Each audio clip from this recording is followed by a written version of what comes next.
كنت باحاول إن أنا أصوّر الفيديو ده في ضوء النهار برّه، بس لقيت إن الدنيا مش ألطف حاجة بالمرّة. أنا من الناس اللي باحب نور ربنا وضوء النهار جدًا، جدًا أحسن من النور الطبيعي اللي إحنا بنبقى قاعدين عليه معظم يومنا، خصوصًا كحد شغال freelance أو على مكتب يعني في العموم. المهم، عايزين نبدأ الفيديو بتاع النهارده بإذن الله زي ما أنت شُفت كده في العنوان، هنتكلم إزاي اتنقلت من مجال لمجال خلال 5 سنين فاتوا في 4 مجالات والحمد لله كنت عامل فيهم حاجات كويسة، بفضل ربنا طبعًا في الأول وفي الآخر. في الفيديو هنا هاختصر عليك وهاقول لك أنا كنت باعمل إيه في كل مجال بالتحديد، عشان كمان أنت لمّا تيجي تبدأ في مجال من دول أو حتى تكارير من حاجة للتانية إن شاء الله تكون الدنيا معاك سريعة وما تُقعش فيها كتير. يالّا نبدأ بسم الله الرحمن الرحيم. السلام عليكم، إزيكم؟ لو أنت أول مرّة تشوفني، فأنا يوسف باشتغل في الmedia buying والSEO، وفي القناة هنا بنتكلم عن شوية تجارب وحاجات فرقت معايا، وإن شاء الله الدنيا تكون مفيدة ليك، وهاستناك برضه تقول لي رأيك. يالّا نبدأ. من أوائل المجالات اللي أنا اشتغلت فيها، اشتغلت في الvideo editing، اشتغلت طبعًا كمونتير، كنت باقعد على حاجات زي الvideo editing وزي الcolor correction وشوية حاجات تخُص الألوان وهكذا. عايز أقول لك بالمناسبة يا صديقي رغم إن ده من أوائل المجالات اللي أنا دخلت فيها أشتغل على الكمبيوتر، لمّا إحنا كنا بنقول يعني إيه شغل مع الكمبيوتر والكمبيوتر ده مش للعب وهكذا، ده من أوائل تجربتي فيه كانت في الvideo editing، رغم كده كان المجال ما شاء الله يعني كويس وفادني حتى بجزء مش قصير. المجال ده أنا قعدت حوالي فيه قُرب ال5 ل6 شهور، بس أنا عايز أقول لك حاجة عشان تبقى برضه معايا فيها طول ما إحنا ماشيين في الفيديو، وهو إن أنا لمّا أذكر إن أنا قعدت على مجال شهر أو شهرين أو سنة أو زي ما يكون، فهنا أنا باتكلم على معدل مذاكرة أو شغل يومي لا يقل عن 8 ساعات. تقول لي: "يا يوسف إزاي بجانب شغلانة أساسية؟" أقول لك: "يا صديقي ما أعرفش، كل واحد بيتصرف بطريقته، تتصرف على حساب حاجة تانية، تتصرف على حساب نومك." طبعًا ده مش صح، إحنا هنا في القناة أصلًا بننهي عن كده، بس المهم إن كل واحد بيتصرف بطريقته، صح أو غلط أنت أدرى بنفسك وأنا أدرى بنفسي. فلمّا أقول إن إحنا قعدنا في مجال قدر معين من الوقت، ده معناه إن يوميًا لا تقل ساعات المذاكرة في المجال ده أو الشغل في المجال ده عن 7 ل8 ساعات، دي حاجة عشان نبقى متفقين عليها في الأول. نرجع لنقطتنا في نقطة الفيديو editing، وهو إن أنا اشتغلت عليه ما يقرب ال6 شهور، من 5 ل6 شهور في الrange ده. عايز أقول لك رغم إن هي مش وقت طويل، بس الحمد لله يعني كنت عامل فيه شغل كويس جدًا بفضل الله، كنت وصلت لإن أنا باشتغل كمان على DaVinci Resolve، والناس اللي بتشتغل كvideo editors عارفين لمّا أنت توصل لDaVinci Resolve والcolor correction بتاعه، ده معناه إن أنت ما شاء الله يعني واصل لحاجة كويسة جدًا.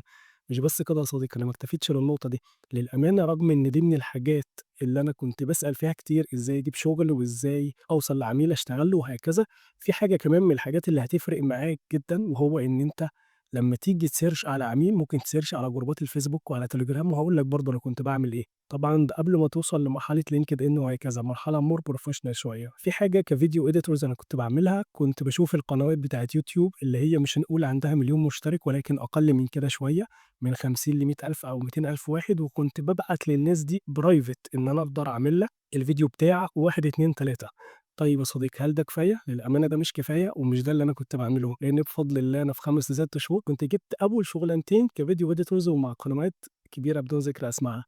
وهو إن أنا كنت باخد فيديو من بتوعهم، باعمل للفيديو ده editing كويس جدًا محترم، وبعدين باخد الإيميل بتاع الشخص ده وبابعت له الفيديو، أقول له ده فيديو أنا عملت له editing، شوف إيه رأيك ولو عجبك ابقى نزّله عندك على القناة، لا أكتر ولا أقل. هو ده اللي أنا كنت باعمله وعملته مع أكتر من قناة، وفي 2 منهم بالفعل ربنا وفّقني إن إحنا نشتغل مع بعض. دي طريقة أنا إزاي كنت باجيب شغل فيديو editing كواحد مونتير، كنت باراسل القنوات ذات نفسها، وكنت بابعت للناس شغل الحقيقي معمول على فيديو ليهم خاص بتاعهم هو، مش مجرد بورتفوليو أو ما شابه ذلك، وهو يشوف شغلي، ولمّا أعجبه بإذن الله يقول لي إحنا عايزين نتواصل مع بعض. ما فيش حد هيشوف يا صديقي شغل حلو وهيقول لك أنا أولى بالشغل ده، كل الناس هتبقى عايزة كده، أنا أولى بالشغل ده. كصاحب قناة أو كغيرها طبعًا. دي الحاجة الأولى بتاعة الفيديو editing اللي أنا قعدت فيها فترة زي ما قُلنا كده، بعدها على طول اتنقلت لحتة الWordPress developer، وهنا أنا كنت شايف إن مجال الفيديو editing فيه شوية حاجات أنا مش عايز أتعمق فيها أكتر من كده من ناحية الcolor correction، وعايز درجة شاشات معينة عشان تشوف درجة اللون الطبيعية، لإن أنا عايز أفاجئك وأقول لك إن مش كل الشاشات اللي عندنا بتشوف درجة الألوان الطبيعية اللي عيننا بتشوفها، أو بمعنى أدق بتنقل درجة الألوان اللي إحنا عيننا بتشوفها. بغض النظر عن الأسباب وقتها زي ما كنا بنقول كده، قُلت إن أنا هانقل كWordPress developer، وهنا حاجة من الحاجات الجديدة اللي قابلتني، أنا كل ده ما كنتش خدت أي كورسات، ولكن نزّلت على جروبات الفيسبوك تقريبًا دخلت من 10 ل15 18 جروب في الrange ده،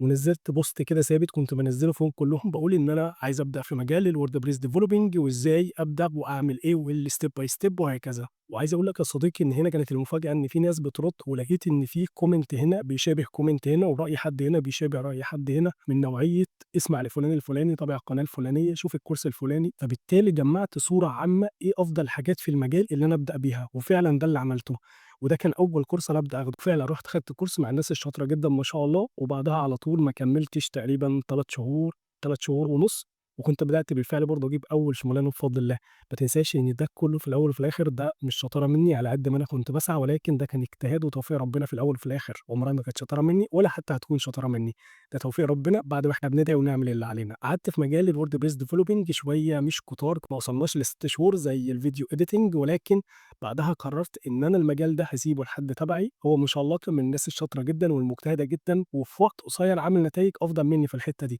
وبما إن هو تبعي وأنا كنت شايف على الlong term إن إحنا عايزين نعمل partners مع بعض أو حاجة ما شابه ذلك، فأنا قررت إن المجال ده هاشتغله شوية صغيرين ولكن هاتعلم حاجة تانية، وهو هيتخصص أكتر مني في المجال ده. بالتالي يا صديقي بعد ما سمينا الله واستعنا بالله كده شويتين حلوين، لقيت إن مجال الmedia buying ومجال الأرقام والdashboard هو من أفضل الحاجات اللي عجبتني وقتها، لإن أنا طبعي باحب الأرقام وباحب الإحصائيات، باميل أكتر لنقطة 1+1=2 رغم إن ده حاليًا مش في الmedia buying بس وقتها كان في الmedia buying. بعدها على طول دخلت مجال الmedia buying وبفضل الله أنا كده بقى لي أكتر من 3 سنين ونُص فيه. مجال الmedia buying لوحده، لإن هو ما شاء الله يعني من الحاجات اللي بتدّيك إمكانية للscale بسرعة، وهنا بسرعة ما اقصدش إن هي في يوم وليلة، ولكن هتدّيك إمكانية إن أنت كل ما تجتهد أكتر وتذاكر أكتر وتشوف كورسات أكتر وتطبّق أكتر، ساعتها هتلاقي نفسك بتكبر أكتر وأكتر وقيمتك كمان بتزيد بإذن الله. بعد مجال الmedia buying أنا هارجع ليه تاني، ولكن أنا عايز أقول لك إن أنا مؤخرًا الحمد لله دخّلت مجال الSEO، لمّا باقول لك مؤخرًا فأنا تنّيت فيه أكتر من سنة ونُص مش مؤخرًا اللي هو امبارح، وبفضل الله برضه عاملين نتايج كويسة جدًا، جدًا بيه. طيب يا يوسف، إيه النقلات اللي كانت بتحصل دي، وإيه سريعًا اللي هي كانت من المجال ده للمجال ده؟ عايز أقول لك يا صديقي لمّا أنا باقول لك كلمة زي مؤخرًا أو كلمة زي إن أنت بتتنقل بسرعة، ده معناه إن أنت قعدت على المجال minimum 6 شهور minimum. وهنا برضه أنا قصدي إن أنت ال6 شهور دول قعدت فيهم لا يقل عن 7، 8 ساعات يوميًا مذاكرة، وزي ما قُلنا أنت أدرى هتقعدهم إزاي في يومك، المهم إن ده يوميًا. لكن حتّة إن أنا عايز أقعد على المجال 3، 4 أيام والّا شهر والّا شهرين كل يوم ساعة والّا ساعتين، ده معناه ما تزعلش منّي يا صديقي غير كلمة واحدة بس، إن أنا واحد داخل باهزر، ودلوقتي في الdigital marketing أو في أي مجال بالتحديد مع الAI ومع التطوّر الرهيب اللي ما حدّش ملاحق عليه، فما فيش مكان الواحد بيهزر ولا حتى في نيّته يهزر قدّام. طيب يا يوسف بصفة عامة، سواء مجال الvideo editing أو مجال الwordpress developing أو ما شابه ذلك من المجالات، إيه هي أسرع طريقة كنت بتقدر تجيب بيها شغلانة؟ هاقول لك يا صديقي أسرع طريقة باجيب بيها شغلانة، وهو إن أنا باشوف مجال أو شركة معيّنة دي من الtarget بتوعي، زي ما عملت كده في حتّة الvideo editing، وبعدين باعمل شغل for free ببلاش ما حدّش يعرف أصلًا اللي أنا باعمله، وبعدين بابعته للشخص ده أو للشركة دي وباقول له هو ده شغلي، بس. مش عايز منّه أي حاجة تانية، مش باقول له شغّلني، مش باقول له ده الCV بتاعي، مش باقول له أي حاجة، باورّيه الشغل على طول. دي كانت أكتر حاجة بتجيب لي شغل، سواء في الvideo editing أو في الwordpress development. وعايز أقول لك كمان والمفاجأة في الmedia buying هنا في المجالات المشتركة، لإن بفضل الله في الأول وفي الآخر أنا اشتغلت على أكتر من 5 industries مختلفين، فكنت باروح لناس من اللي هم نفس الindustry بتاعنا وليكن مجال الخدمات المنزلية، الناس اللي هي بتعمل بعض الخدمات المنزلية يعني اللي تخُص الفِلَل أو البيوت أو الشقق أو زي ما يكون، كنت باروح لشركات تانية وباورّيهم نتايج أو أرقامي في الخدمات المنزلية أو في الشغل الخاص بتاعي في المربع ده في حتّة الmedia buying، فبالتالي أنا ورّيته مثال copy paste ليه ولكن على brand تاني أو على شركة تانية، فهو بالنسبة له عارف إن إحنا مش هنجرّب من أول وجديد ومش هنعيد زي ما بنقول كده العَجَلة، عارفين الدنيا رايحة فين وجاية منين بإذن الله. دي أحسن طريقة هتجيب بيها شغل، بس خلّيك فاكر يا صديقي نقطة تكون حريص منها جدًا، وهو إن أنت ما تعملش شغل free غير أول مرّة بس، تاني مرّة أنت بتعمل بسعرك الطبيعي. شغل إن أنت عايز تحرق السوق أو عايز الخدمة دي بتتعمل ب1000 جنيه فأنا أقدّمها ب500 جنيه عشان آخُدها، صدّقني أنت ما بتضرّش أي حد في الليلة دي كلّها غير واحد بس، وهو نَفْسك، مش بتضرّني أنا ومش بتضر السوق. ممكن حد من أصدقائي يقول لي: "يوسف لأ، اللي زي كده ده بيضرنا." ليه؟ هي الخدمة ب1000 جنيه لمّا أنت تقدّمها ب500 جنيه وأنا أقدّم للعميل وأنت كمان تقدّم للعميل، العميل هيقول طَب ما هو ب500 جنيه عليك أنت، بالتالي هيقول لي يا إمّا أنا مغلّي السعر، يا إمّا أنا حرامي مثلًا، يا إمّا أي حاجة من الكلام ده. عايز أقول لك يا صديقي صدّقني هي الأرقام ثابتة، في الأول وفي الآخر أنت بتبقى مُلزم برقم، الرقم ده نوعًا ما عادل عشان تقدر تاخد كورساتك وتشتري الtools بتاعتك اللي أنت بتعملها وتقدر تطوّر من نَفْسك، وكمان والأهم إن أنت تعيش حياتك. لمّا أنت بتحرق سعر، أنت بتحرق سعر على نَفْسك، السعر ده في الآخر هيعود عليك أنت، إن أنت ممكن ما تقدرش تاخد كورس، ممكن ما تقدرش تشتري tool معيّنة، ممكن ما تقدرش تعمل أي حاجة بناءً على السعر اللي أنت وفّرته، وفي الآخر العميل هيجرّب مرّة و2 و3 اللي سعره قليل، وكل مرّة هيتأكد إن ده مش مناسب، بالتالي هيرجع للسعر العادل، وهنا أنا باقول السعر العادل مش السعر العالي، لإن في ناس فعلًا over price، وهنا العميل ليه حرية الاختيار،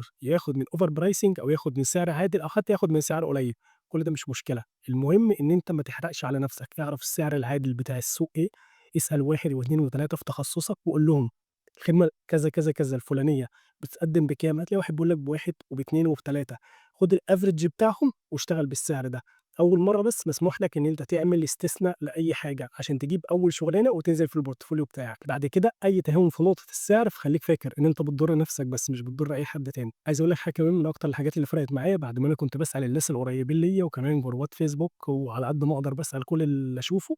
وهو إن أنت حاول تاخد كورسات paid رغم إن أنا مش بارشّح دي لأي حد junior في الأول، لإن يوتيوب مليان هياخد منّك وقت وهياخد منّك مجهود، ما فيش أي مشكلة، ولكن بعد كده أول ما تقدر تدفع لكورس، استثمر في نفسك يا صديقي، ما تتأخرش في النقطة دي، ادفع لنفسك بكورس و2 و3 لإن فعلًا هو ده اللي هيوفّر عليك وقت، وكمان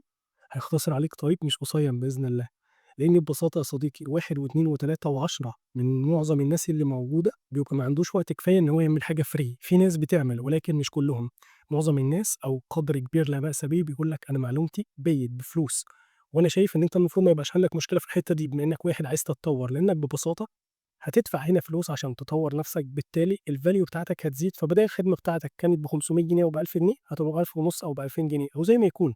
المهم إن أنت لمّا الvalue بتاعتك هتزيد، أنت كده، كده بتعوّض قيمة الكورس اللي أنت دفعته مرّة و2 و3 فما تستخسرش في نَفْسك، وخلّيك فاكر إن أهم استثمار تستثمره في نَفْسك هو مش الدهب ولا الدولار ولا العقارات ولا أي حاجة من الكلام ده، أهم استثمار وهيفضل أهم استثمار هو إن أنت تستثمر في نَفْسك، هي دي اللي هتخلّيك تجيب الدولار والدهب والعقارات كمان بإذن الله. بُص يا صديقي دي كانت دردشة سريعة كده عن إزاي أنا بدأت من مجال لمجال واتنقلت فيهم بسرعة، ما تنساش إن أنت لو عندك أسئلة قُل لي عليها، ولو عايزني نتكلم عن حاجة معينة الفيديو الجاي سيبه لي في الكومنتات وإن شاء الله أشوفك الفيديو الجاي، سلام.